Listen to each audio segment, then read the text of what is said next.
Okay, so today we start chapter 4. Let's begin with our prayers. Om Ajnana-timirandasya Jnananjana-shalakaya Chakshurunmilitamena Tasmai Shri Guruve Namaha Shri Chaitanya Manobhishtam Sthapitamena Bhutale Rupakatamayam Dadati Swapadantikam Krishna Karuna Sindhu Dinabandhu Jagatpate Gopesha Gopika Kanta Radha Kanta Namostute Kanchana Gaurangi Radhe Vrindavaneshwari Sute Devi Pranamami Hari Shri Krishna Chaitanya Prabhu Nityananda Shadvaita Gadadhara Srivasadi Gaura Bhakta Vrinda Hare Krishna Krishna Krishna Hari Hari Rama Hare Rama Rama Rama Hare Hare. Is my voice clear? Yes, Mataji. Okay, let's begin. So today it is chapter 4, Jnana Yoga, Transcendental Knowledge.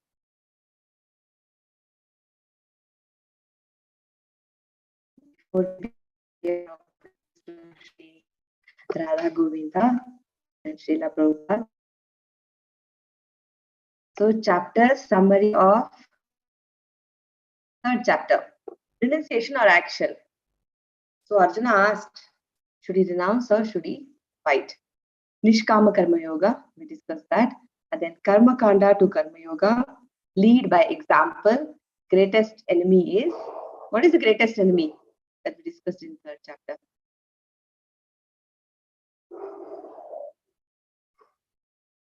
Most formidable enemy for a human being.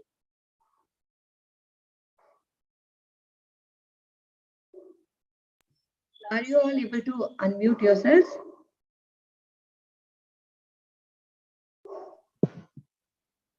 Yes. Okay. So what is our greatest enemy? According to third chapter. We discussed that last time.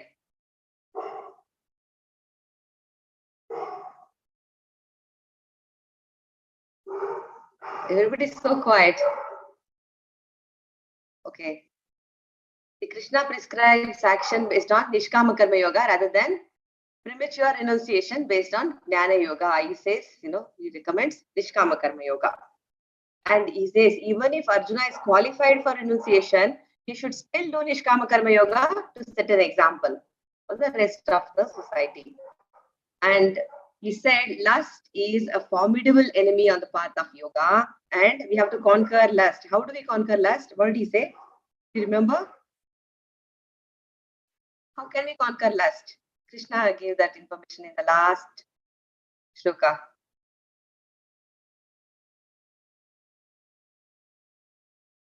Okay, towards the end of third chapter, Krishna said, lust is a formidable enemy and we can conquer that with deliberate spiritual intelligence. So we should steady our mind. That was 3.43. Krishna said, steady your mind by deliberate spiritual intelligence, which is consciousness. And only by spiritual strength, we can conquer the enemy known as lust. Let's move on. So chapter 4 summary.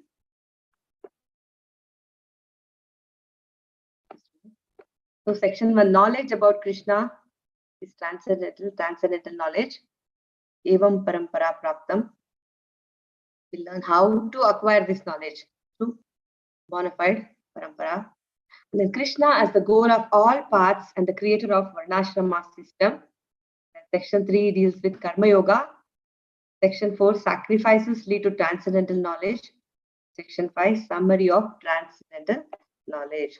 So transcendental knowledge descends from Krishna himself in disciplic succession. And whoever knows the divine nature of Krishna's appearance can attain liberation. Krishna is not ordinary. So if somebody thinks he was just a human being walking, on this earth, and there are people like atheists and many who think Krishna was just like one of us. So that they will never attain liberation. And karma can be understood on the platform of jnana. And how do we attain jnana? Through sacrifice, through yajnas. And a very important instruction we got was that we must take shelter of a bona fide spiritual master.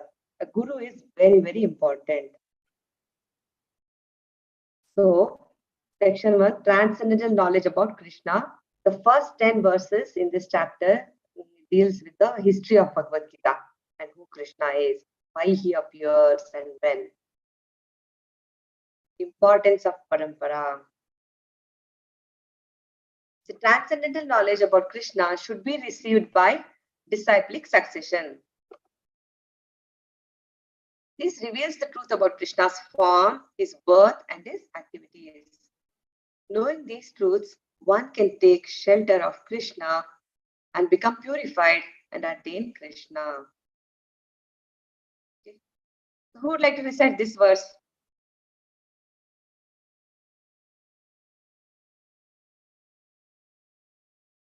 You can raise your hand. Deepa Mataji, Hare Krishna. Hare Krishna Mataji. Mataji. Text 1, Shri Bhagavanuvacha imam vivasvate yogam proktavanaham avyayam vivasvan manave praha manur ikshvakya bravita. The blessed Lord said, I instructed this imperishable science of yoga to the sun god Vivasvan, and Vivasvan instructed it to Manu, the father of mankind, and Manu in turn instructed it to Ikshvaku. Hare Krishna. Hare Krishna Mataji. It is Imam. Imam. The first word is Imam. Okay. So Krishna is saying, I have imparted this knowledge to sun god Vivasvan, and Vivasvan instructed this to Vivasvat Manu. So Gita is a standard book of knowledge, and this knowledge is coming down from time immemorial. So Bhagavad-Gita is not a fiction or some kind of a speculative knowledge. It's not like somebody sat and wrote this. Not like that. This knowledge is apaurushaya. Do you know what it means? What is apaurushaya? What do you mean by apaurushaya? It's okay. You can guess. You can make an effort. If it's wrong, it's okay. You can learn. It's okay to be wrong. You have raised your hand. Is this to answer, Mataji? Is No, sorry, who ma'am. would like to answer? For reciting. Anyone can unmute and answer. Apaurushaya means it's not coming from any human. It's coming from the Supreme Lord himself. Just like how Vedic knowledge is accepted, we have to accept Bhagavad Gita also, without any mundane interpretation. So long ago, it was delivered to the royal order of all planets, starting from the sun planet. Why was it delivered to the royal order of all the planets? The kings of all the planets were, given this knowledge. Do you know why? Why should they know this transcendental knowledge? What's the benefit of understanding this transcendental knowledge? Why should the royal orders means all the kings, those who are ruling the planets, they were instructed. So why would you think? Why do you think? You can just unmute and speak. Whoever wants to speak.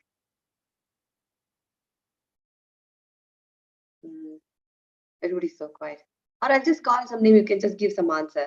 That's also okay. Hare Krishna Mataji. Hare Krishna Mataji, yes.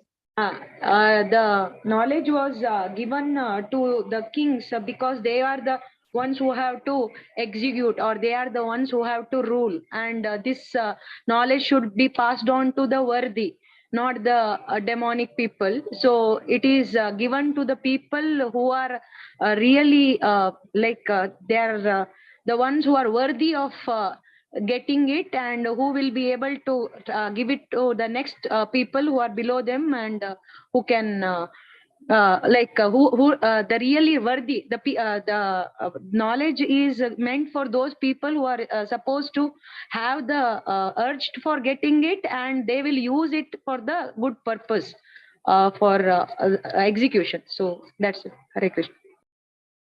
Hare Krishna Mataji. Thank you for your response. Anyone else? Would you like to add? Would you like to say something?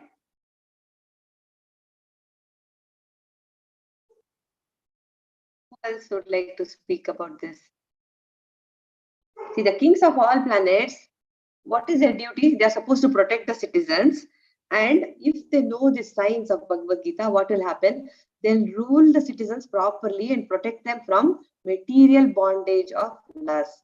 Material bondage to lust. We are supposed to come out of this cycle of birth and death. The kings know all this. What will happen is they are actually obliged to impart this lesson to their citizens or to their subjects. Why? Because they can help them. Our current society is full of sense gratification, right? It's about themselves, how to enjoy their senses, how to, if we are progressing in this direction, then we think, oh, we are very successful. But that's not how it is. We have to progress spiritually. That is why the rulers used to impart this lesson to their subjects so that they could progress by education, culture, and devotion. They would help the citizens understand that human life is very precious and it is meant for cultivation of spiritual knowledge only. So this was the intention, and everyone should take advantage of this knowledge and become successful. So that is why the kings were instructed. If all our leaders know this, understand this much, then they'll really, really help everyone. There won't be any problems in society. Okay, so this knowledge was passed on like this. Let's go to the next slide. Who would like to recite this one? Some hands are raised. Manohar Punjabi Prabhuji, Hare Krishna. Hare Krishna Mataji. Evam parampara praptam imam raja savu viduha sakalina mahata yoga nastha parantapa.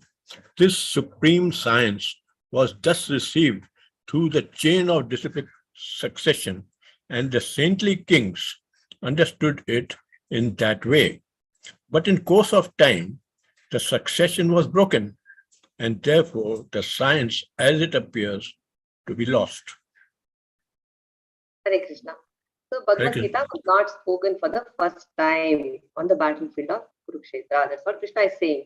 Maharaja Ikshvaku brought this knowledge to earth and he gave it to the saintly kings. Saintly kings are Raja Rishis.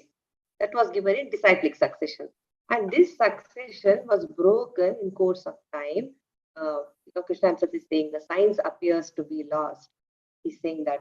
And this is actually real knowledge. If we know so many things in this world, and if you don't understand that we are not, I'm not the body, I'm the soul, and what's going to happen to me, where I'm going, what's my goal. If you don't know this, then there's no more point in our life, So this is real knowledge. It's very important for all of us to learn and understand this knowledge. Our education system doesn't speak about soul at all. Prabhupada writes this about, this thing in his purports also, because we learn a lot of things in school, colleges, but we don't learn this transcendental knowledge. It's very important for us to learn this. It is like we just learn skills. We learn some moral values, but what is our real goal of life? We are not able to understand. So that's why it's very important to understand Bhagavad-Gita. Prabhu gives a very nice example. It's like how to drive a car, for instance, and it's like a skill. You drive a car. You can say I have knowledge how to drive, but actually it is a skill. You know how to drive, and on the way you don't hurt anyone. You know how to follow rules so that everybody is safe. That is nothing but moral values. That is like moral values. And where are you going ultimately? What's your goal? What's your destination? That is real knowledge. So we should understand that. Then we go to the... Okay, so again, this knowledge of spiritual science has to be received in the Parampara system, in a Parampara only. So that's the criteria. If someone is a scholar and he thinks, okay, I can recite all the verses, all the shlokas, I know Sanskrit, I know everything, that is not the qualification.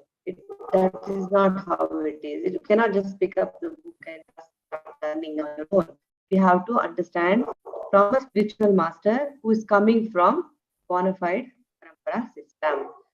So just like how we select a college, we don't just go and pick up some books and read and say, okay, fine, I read this book, I read all the books from a medical college and so I can become a doctor now. That's not how it is. We go and enroll ourselves and then write exams. Then, the college actually says, okay, now you are authorized and, this is your degree and all that. It's something like that. Spiritual knowledge has to be learned in a proper way. And then here we have 4 parampara systems. Do you all know about it? We have learned this in the 18 days course also. So there are 4 parampara systems. One originating from Lord Brahma. Acharya is Acharya. The second one, Sri Lakshmi Ji, originating from Lakshmi. And then the most prominent Acharya is Ramanujacharya. The third one is Lord Shiva, originating from him. And the most prominent Acharya of that Rudra Parampara is Vishnu Swami. And fourth one is 4 Kumaras. It's originating from them. And the most prominent Acharya in that Parampara system is Nimbarkacharya. So the Krishna himself found out that this cyclic succession was lost and the purpose was lost. And there are so many interpretations and translations in this society. Prabhupada says that, but any interpretation or translation coming from an atheist or demoniac people and just mundane scholars or somebody who does not believe in God, whoever, that is all waste of time. We should not be learning like that at all, because they'll be writing their own mental speculation. Only commentation from devotees is real. So we should always learn Bhagavad-Gita from a real pure devotee. So Krishna chose Arjuna to impart this knowledge, and Arjuna is a pure devotee of the Lord, as we know. And Arjuna, if you read this entire chapter, you will understand Arjuna knows very well that Krishna is the Supreme Personality of Godhead. He knows Krishna is not an ordinary person. He's not at all a human being like us. So that is how we should understand Bhagavad Gita. And whatever he is inquiring, all his questions are not for himself, but it is for all of us to learn. Significance of Parampara. The Bhagavad Gita is coming directly from the Supreme Personality of Godhead. It is transcendental knowledge and must not be altered in any way. The knowledge of the Gita must be accepted without material interpretation or by mental speculation. Must be understood by the mercy of the Lord. Therefore, Bhagavad Gita must be accepted from someone who has achieved the Lord's mercy. Prabhupada himself has given us so many books, and his purports are very, very clear. You can read them again and again. The message becomes very clear. This is the proper qualification. Having learned it properly from someone having the proper qualification who learned it properly is Parampara. So here we just have to, read this and hear it. Nothing much to it. There's no need to memorize all this. It's just for us to understand. So Life of Brahma. So here, if you see,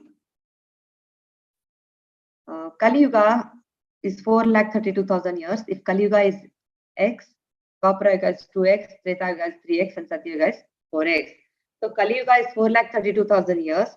Dwapara Yuga is double, 8,64,000 years, and Treta Yuga is 1.296 million years. Satya Yuga is 1.728 million years. So 4 yugas together form one Divya Yuga, and one Divya Yuga is 4 yugas, and 71 such Divya Yugas form one Manvantara. Okay, and you can understand how many years this is, right? And then one Kalpa is 1 day of Brahma, which is 4.32 billion years. It includes 14 Manvantaras and 15 Sandhyas. And night is the same length as day. Then we have Life of Brahma, which is 311.04 trillion years, 36,000 kalpas, days of Brahma. One kalpa means 1 day, and an equal number of nights. Just a minute.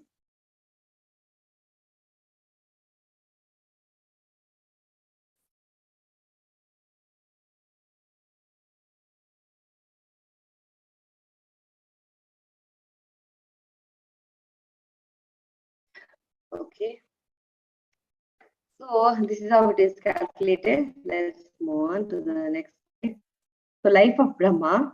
So far Brahma has passed 50 years. Am I audible? Is my voice clear? Yes, Mother.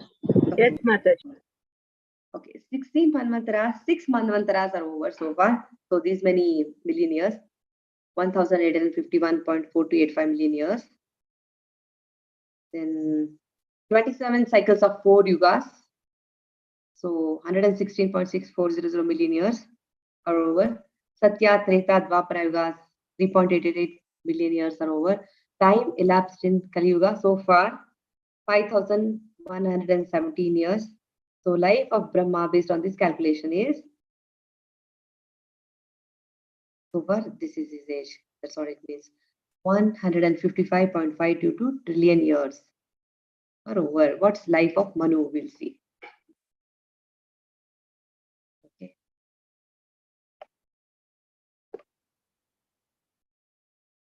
"27 cycles of 4 yugas are over. 116.6400 million years. Satya, Treta, and Dwapara yugas, 3.88 million years. Then again, time elapsed in Kali Yuga, 5,117 years. Accepting that before the birth of Manu, the Gita was spoken by the Lord to his disciple, the sun god Vivaswan. Gita was spoken 120 million years ago to Vivaswan. And after hearing all this, when Krishna said, I've spoken this to sun god, Arjuna is asking, how come you gave this knowledge to sun god many years ago? Not my contemporary, but almost of the same age. How can this would have happened? So this is how it is, because Krishna will instruct him. He'll tell him why he has forgotten and everything. So life of Manu, 120.5331 million years. And Gita came on earth when there's some instruction here, and Prabhupada gives references. Who would like to read this? Dharani Mataji, Hare Krishna. Would you like to read this, Mataji? Yes, okay, Mataji. Hare Krishna, Mataji. In the Mahabharata, Santi Parva 348.51 to 52, we can trace out the history of the Gita as follows. Treta Yugadav Cha Tato Vivaswan Manave Dadav Manu Chaloka Manu Chaloka Britha Artham Suta Ekskave Dadav Iksvakuna Cha Katito Vyapya Lokan Avastitaha. In the beginning of the Treta Yuga millennium, this science of the relationship with the Supreme was delivered by Vivaswan to Manu. Manu, being the father of mankind, gave it to his son Maharaja Ikshvaku, the king of this earth planet and forefather of the Raghu dynasty, in which Lord Ramchandra appeared. Therefore, Bhagavad-Gita existed in the human society from the time of Maharaja Ikshvaku. Thank you, Mataji. Yeah. Thank you. So, based on this, Treta and Dwapara, these many years, time elapsed in Kali Yuga. Based on this calculation, Gita came on earth 2 million years ago. And Ikshvaku, Maharaja Ikshvaku, is forefather of Lord Ramachandra, Lord Rama. So, based on that, it is calculated like this. 1 day of Brahma is 8,640,000,000 years. 1 hour of Brahma is 3,060,000,000 years. 1 minute of Brahma is 6 million years. And 1 second of Brahma is 1 lakh years. This is in earthly calculation,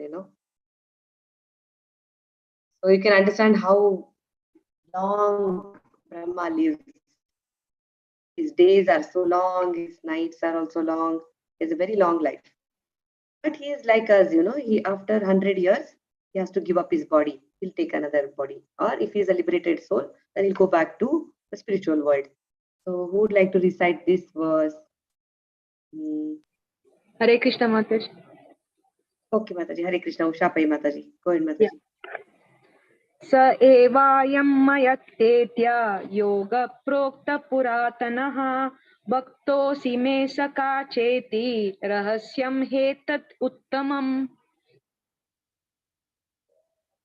You can read the translation also, Mataji. Arjuna's qualification. Arjuna is devotee and friend, accepts Krishna as supreme personality of Godhead. Yes. That very ancient sign. 1 second, something is on my screen. Okay. That very ancient That science very of the ancient science. Go ahead, Mataji. that very ancient science of the relationship with the Supreme is today told by me to you, because you are my devotee as well as my friend. Therefore, you can understand the transcendental mystery of this science. Hare Krishna. So Prabhupada says there are two classes of men, devotees and demons. For demons, it's not possible to understand Bhagavad-Gita because this is like a great mysterious science. So he says commentation by demons is useless. Please don't even listen to it, because Arjuna understands who Krishna is and we should understand Krishna accordingly. So let's move on.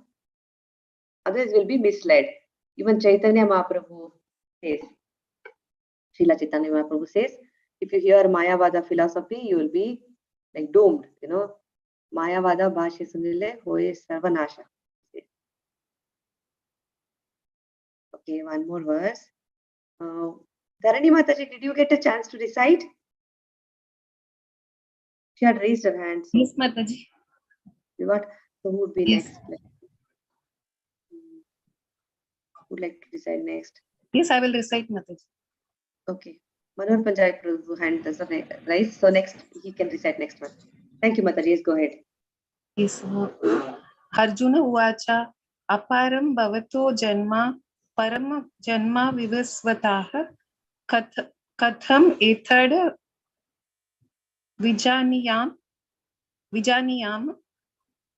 tvam adhav proktavan iti. Arjuna said, the sun god Vivaswan is senior by birth to you. How am I to understand that in the beginning you instructed this science to him?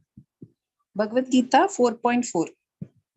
Hare Krishna. So whenever you recite Namadaji, if you add a tune to it, it becomes easy and it will be easier for memorization also. Like, Okay. Aparam Bhavato Janma. You can recite slowly and it will become faster as you start reciting more and more. Param Janma Vivasvataha Katham Etad Vijaniyam Madhav Proktavaniti. Like that. It's Yes, okay. Thank you so much. So how, when and why Krishna appears will be answered now. Okay, he appears like an ordinary person, but he was not at all ordinary. We don't say he took birth. It's commonly, generally we speak like that. Oh, that's how everyone speaks, right? Rama took birth, Krishna took birth. Actually, they just appear. It is like sun. Sun is always there. Just because it is night doesn't mean sun has disappeared and gone somewhere. There will be. It's just that we know how day and night happens. It's like that. Krishna appears, and when it goes back to Goloka Vrindavana. But he is there also, here also. We'll understand more about it. And how did he appear when he took birth? Like, we say Krishna took birth, right? But he appeared as a child in Devaki and Mother Devaki and Vasudev's life. How did he appear first? You remember in this 18th day course also we discussed that. How did he appear?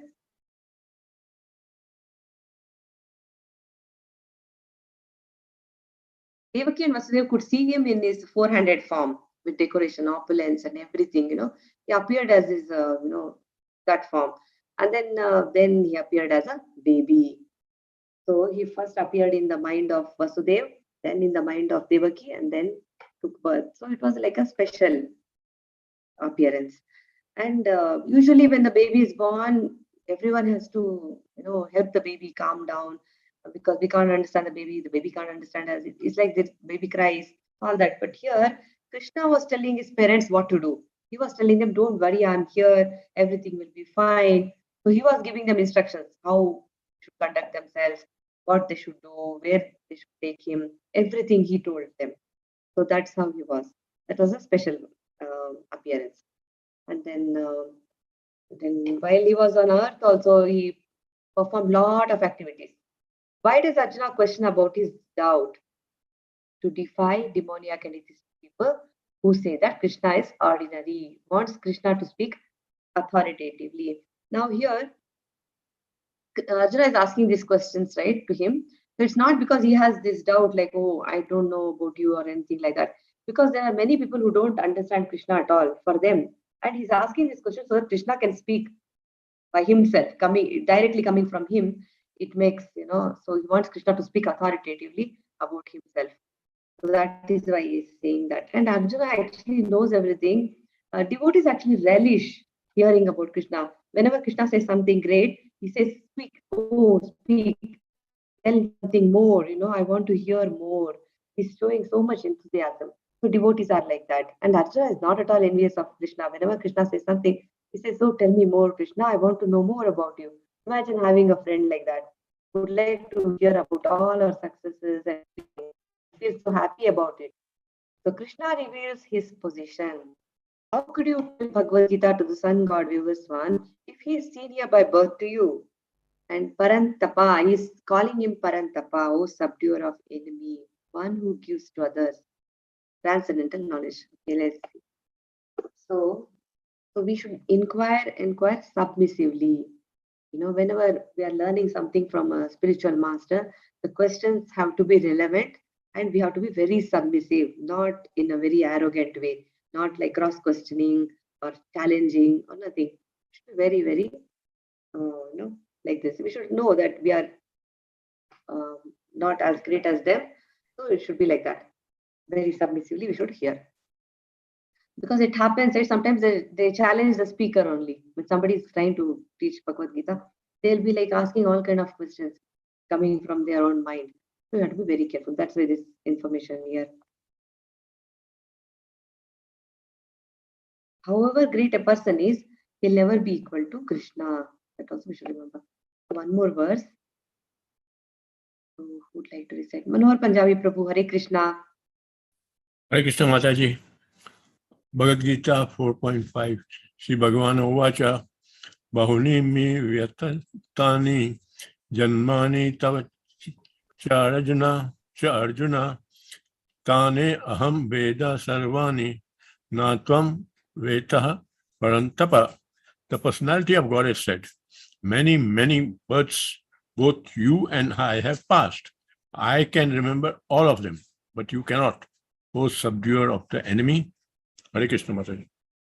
Hare Krishna, Prabhuji. He's calling him subduer of the enemy. It means Arjuna is really a great person. But our, we are all conditioned souls. We cannot remember. We don't even remember what we did. If somebody asks what we were doing on such and such a day, at such a time, we can't, immediately recollect. It's not possible by us. So imagine remembering our previous births and what happened 100 years ago, where were we, in which body, cannot even remember.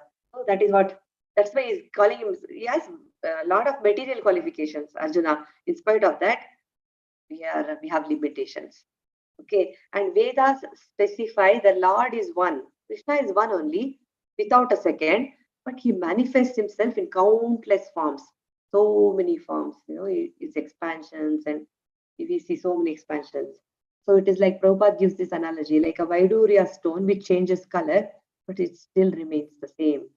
And only a pure devotee will understand all his multi-forms. And we cannot understand so easily.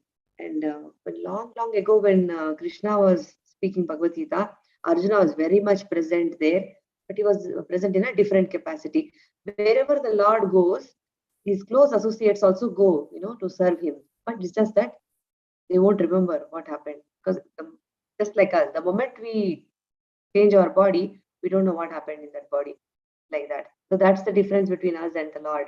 He remembers everything, each of his incarnation, everything, irrespective of which year, what happened, everything, little bit, there's no confusion at all there. So we are just parts and parcels of the Lord, and we'll never be equal to the Lord. No matter how much we think, oh, we are very qualified, we're so intelligent, what not we think, but it's always, our situation is always such that we are always subordinate to him. So there's one more verse. Prabhu, you can recite this one also. Hare Krishna. Hare Krishna Mataji. Bhagavad-Gita 4.6. Ajopi san avayatma bhutanam ishwaropi san prakritim swam adipstaya sambhava me atma mayaya. Although I am unborn and my transcendental body never deteriorates, and although I am the Lord of all living entities, I still appear in every millennium in my original transcendental form. Hare Krishna. Yes, Prabhuji, thank you so much. Atma Mayaya, original transcendental form. There's no difference between Krishna's body and soul. So Atma Mayaya, he is making it very clear. So next one.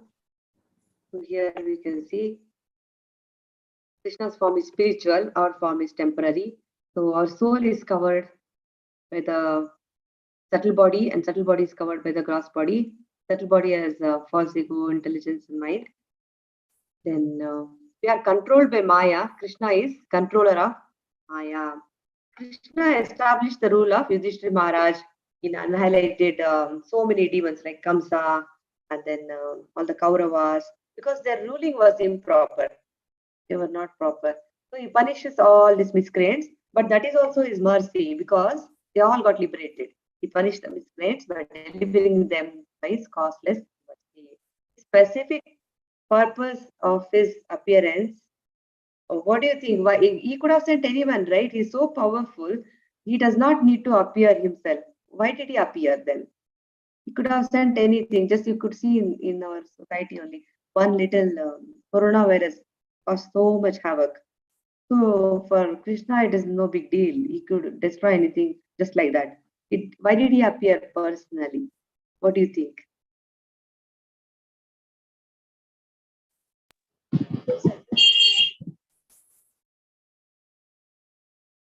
Hare Krishna.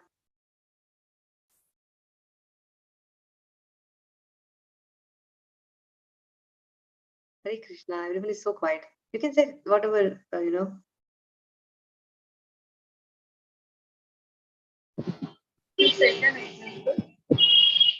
him, Mataji, do you have something to say? Hare Krishna, am I audible? Yes, Mataji. To set an example in society. For Yes, you said to set an example. yes, Mataji. Hare Krishna, Mataji. So he personally appeared here to be with his devotees, to mitigate the anxieties of his pure devotees. Devaki and Vasudeva also prayed. They wanted Krishna as their son. In the Taishavriya Bhava, they wanted. And then, he came here for his devotees, basically. It is like, say, Prabhu gave this example once. We can use that example. A child is having a birthday party, and the father and mother say, yeah, you can have a birthday party, a small child, and then go ahead and do all whatever and all that. But if the child wants the father to be present in the birthday party, and the father comes, actually spends the time and celebrates the child will be so happy, right? Just like that, Krishna appeared to please his devotees. That is why he appeared. Like how Narsimhadev appeared for Prahlad Maharaj, because he had so much faith in Lord Vishnu, and he appeared for Prahlad Maharaj. It's not for Hiranyakashipu, because he can destroy the demons anyway. It's for his devotees he appears. Okay, who would like to read this one?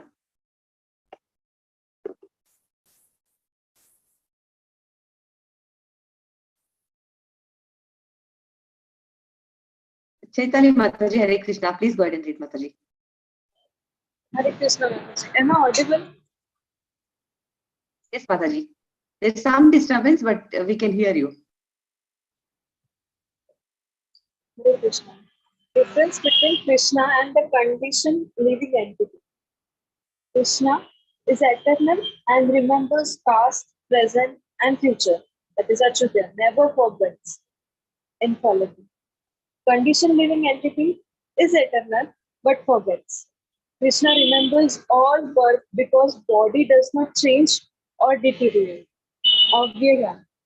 Conditioned living entity forgets because body changes and deteriorates. Krishna appears by own will. Conditioned living entity forced to appear by karma.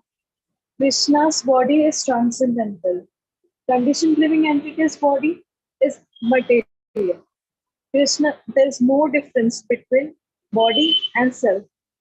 Advaita.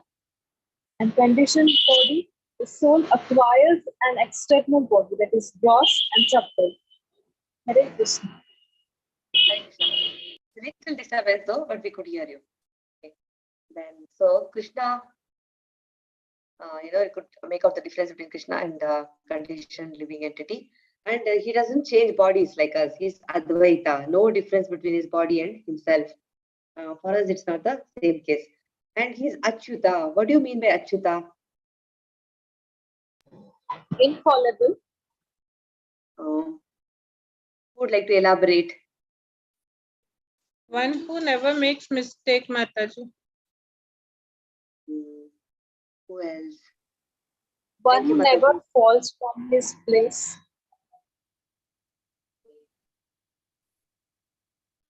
Prabhupada writes in his purport, he writes Achyuta means one who he never fails to reciprocate, he never fails to respond to his devotees. He's always available to his devotees. And he never forgets himself. He knows very much. And he is beyond these three modes of material nature. He does not take birth like us. He's all spiritual. He's beyond all these rules and regulations of this world. So he is infallible. Unlike us, we have to go through different punishments and karmic accounts. We have so much karma with us. That's why we are taking this, different bodies and going through all this misery. And Krishna is beyond all this. But he's always there to respond to his devotees. Okay, text 4.7 to 4.8 talks about his activities. It explains when and why Krishna appears, reasons of descent. When does Krishna appear? Okay, who like to? It's a very famous verse. I'm sure many of us know this very well. So, Manohar Punjabi Prabhuji has raised his hand. Who else? Hare Krishna Someone Mataji. Okay, Prabhuji, you can recite. Text Okay. 4.7 to 4.8 talks about his activities.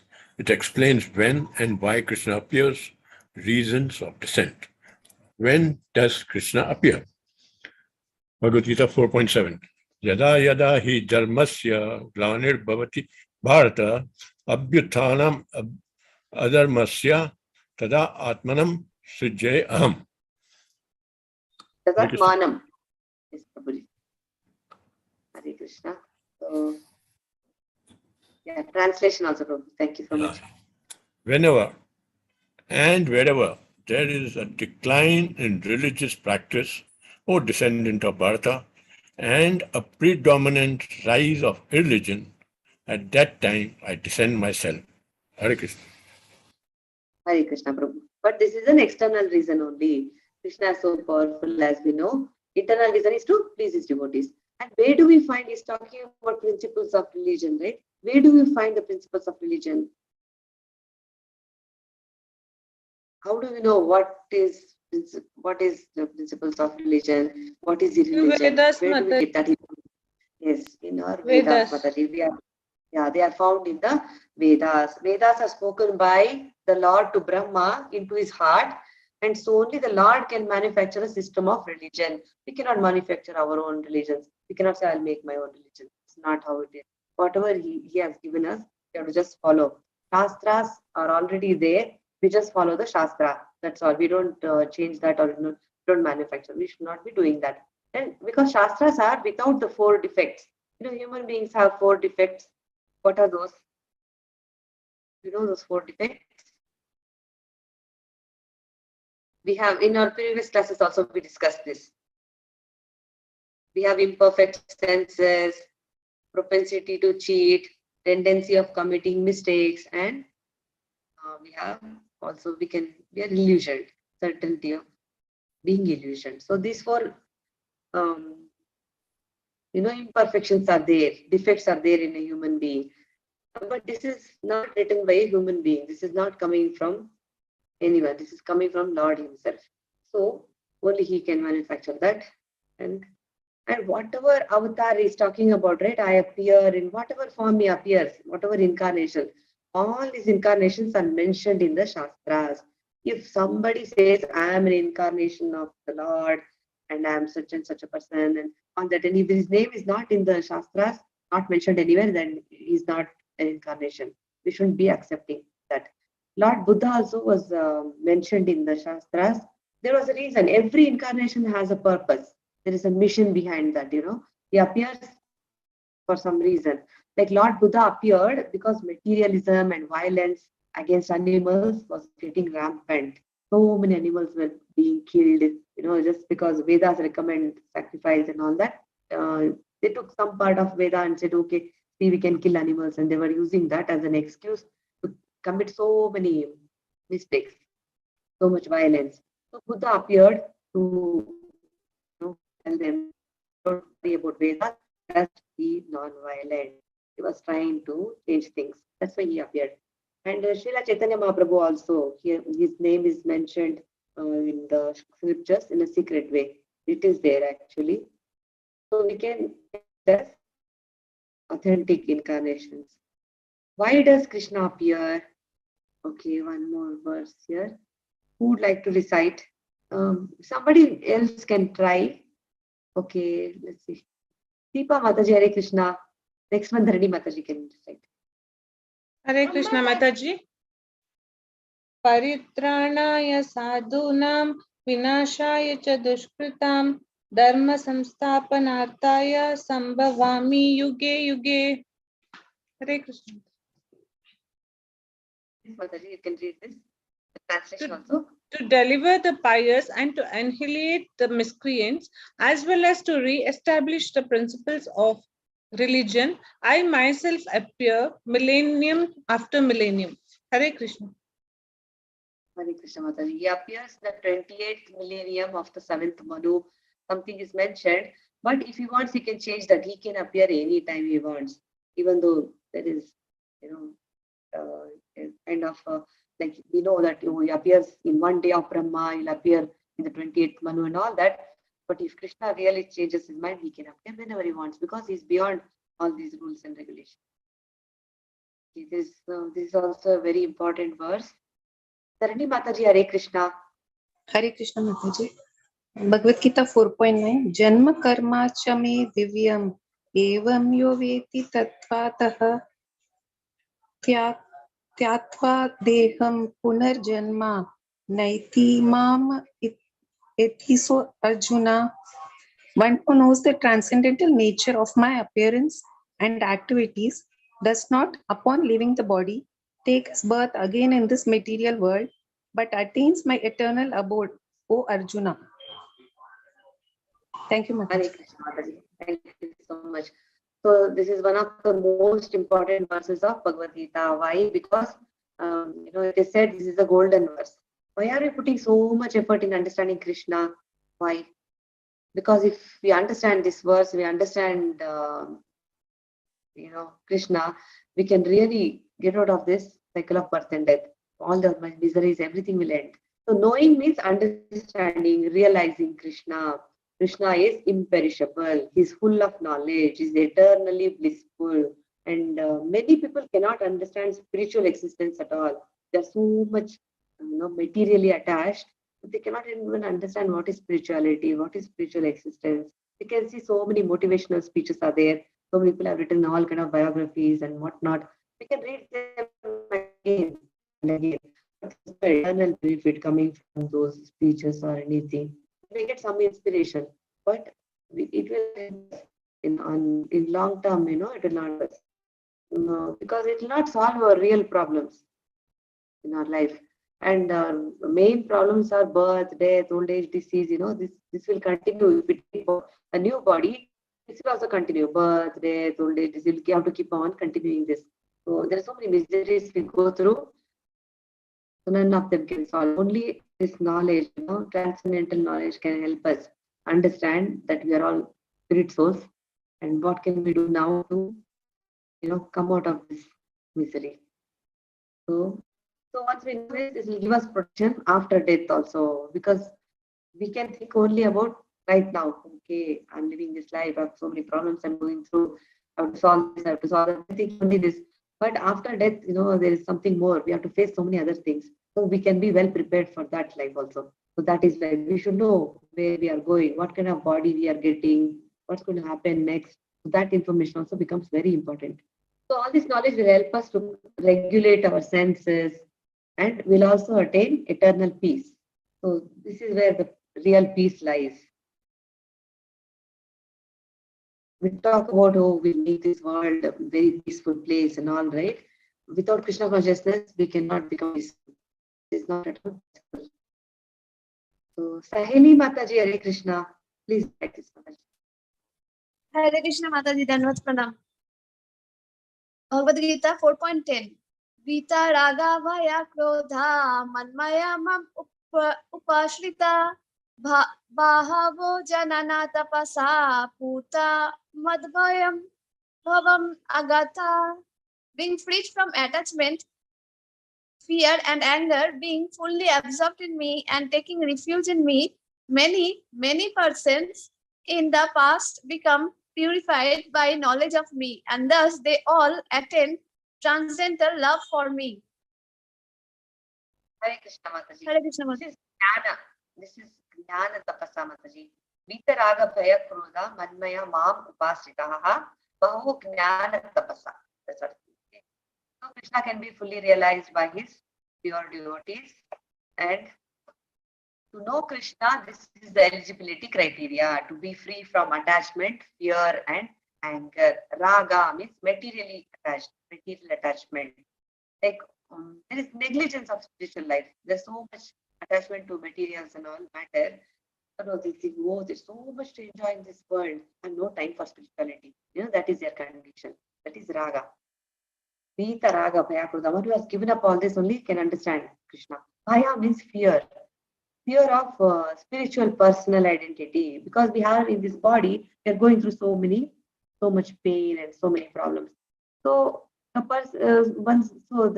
belief is for all this impersonalists, spirituality means there is no form, there is no nothing.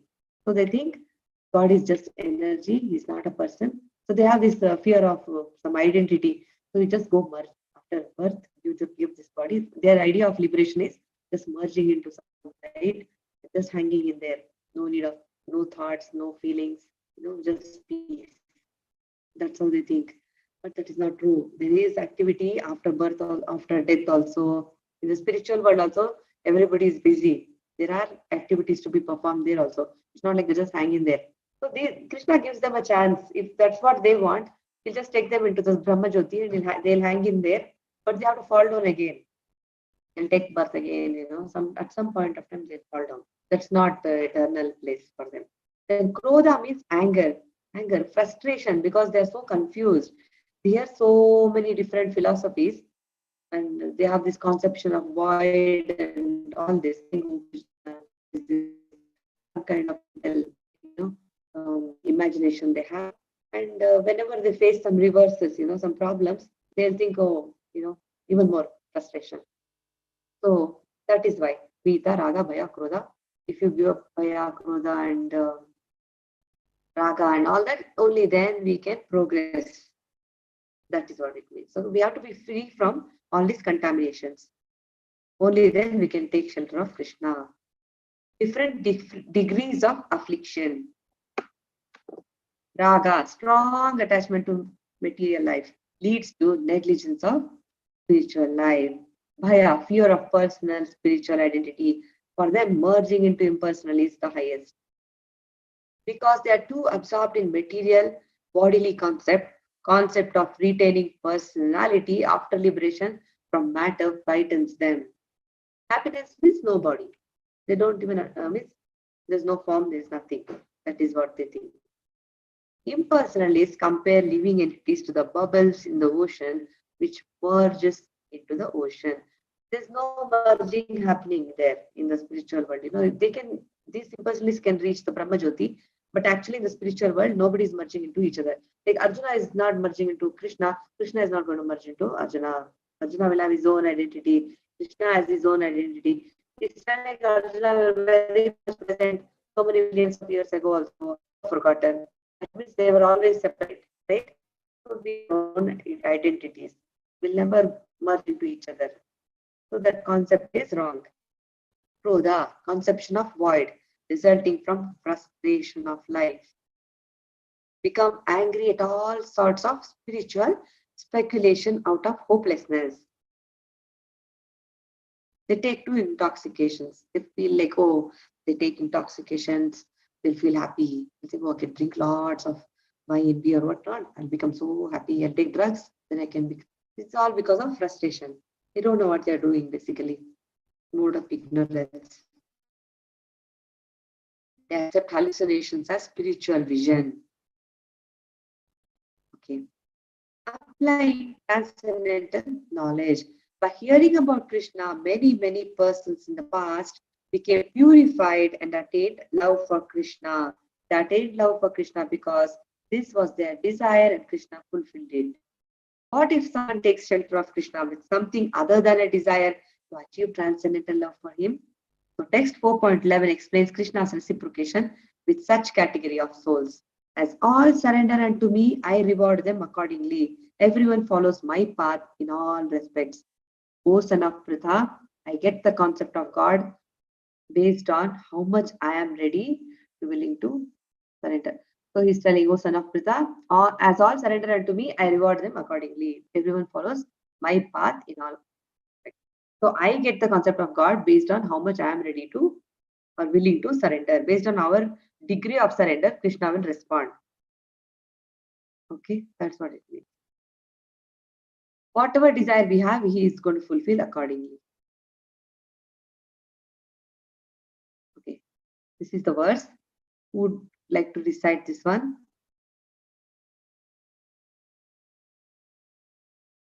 Hare Krishna Saheri Mataji. Good Mataji. Hare Krishna Mataji, Dandavat Pranam. Bhagavad-Gita 4.11. Ye yathamam prapadyante tamsatai tathaiva vajamihaham mama vartamanu vartante manushya partha sarvasa. As all surrender unto me, I reward them accordingly. Everyone follows my path in all respects. O son of Pritha. Hare Krishna Hare Krishna Mataji. Mataji. He reciprocates as Igneshwara because they perform sacrifices and ultimately Vishnu is the one who is the chief benefactor. And for yogis who want mystic powers, he'll provide them, he'll award them mystic powers. So based on their own degree of surrender, accordingly. In the spiritual world also, some want to associate with him as a friend, some want to serve him, some look at him as if he's their child. So accordingly, they can have a relationship. So it's like that. He'll respond. So Krishna rewards everyone according to their surrender. The Bhagavan, Paramatma, and Brahman. Okay. So now 3 levels of realizing the absolute truth. Brahman, Paramatma, and Bhagavan. Who realizes Krishna fully? Only pure devotees. So without coming to highest perfection of Krishna consciousness, all attempts are imperfect. Kama sarva kamova. Everyone depends on Krishna's mercy for success. All kinds of spiritual process are but different degrees of success on same path. Okay. So everyone is looking for Krishna in different aspects of his manifestation. What does that mean? Everyone is searching for Krishna, okay? The Supreme Personality of Godhead in different aspects of his manifestation. So Krishna is the object of everyone's realization. And he's saying everyone follows my path. Whether we like it or not, we are under his control. It is like how we are under the control of the government. So if somebody does not follow the rules and regulations set by the government, what happens? They'll go to prison. And there also government only operates, right? The rules inside the prison also are set by the government only. Outside also it's the government, inside also government. So nobody can escape. So it's like that. However it is, whatever desires we have, Krishna is the source and he is the one who has to, be merciful and grant us. And he is very, very merciful. He's trying to reclaim all of us. That's why he appears personally also, gives in all these instructions also, and he's trying to satisfy our desires also. So slowly, all the Varnashrama Dharma, Varnashrama system, that is also meant for our purification so that we can go back. So type of devotee, fruitive worker, how Lord reciprocates as Igneshwara. To impersonalists, he responds as by taking them into his Brahma Jyoti. And then for yogis, he provides mystic powers. For devotees, devotees can have a personal relationship with Krishna in 5 primary rasas. And there are 7 secondary rasas also. So, they can enjoy a very nice, intimate relationship with him.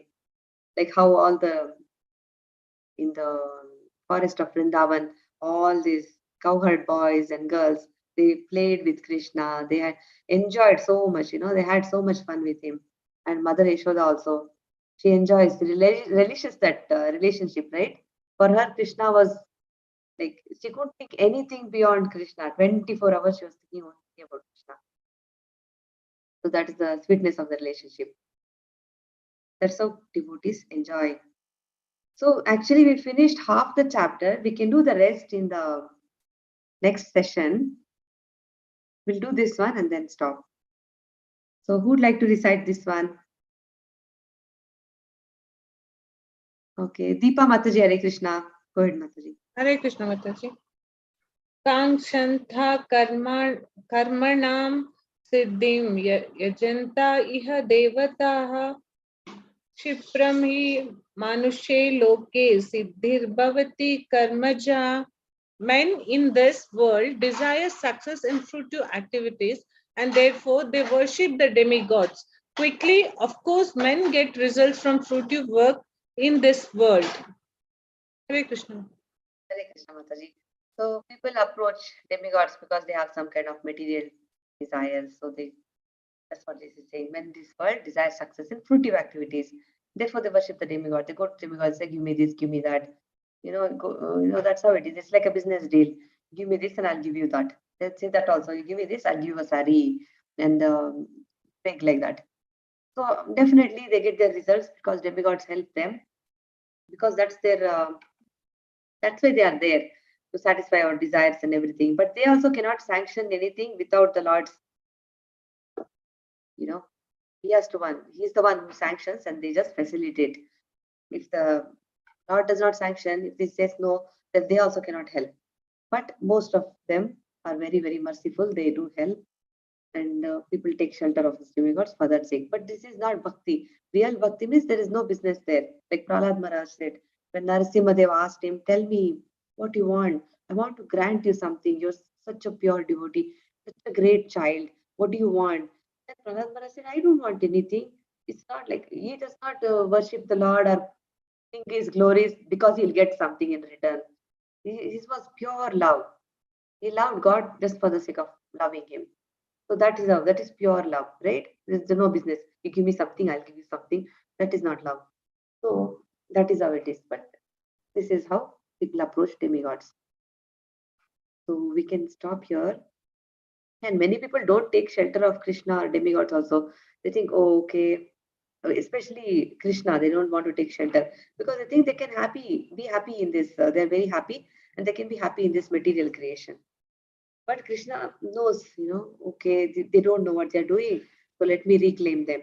So he'll try in different ways. He gives us so many chances. Okay. Without disturbing our psychology, he gives us so many chances so that, we understand what we are, who we are, slowly go back to Godhead. So I'll stop the live stream.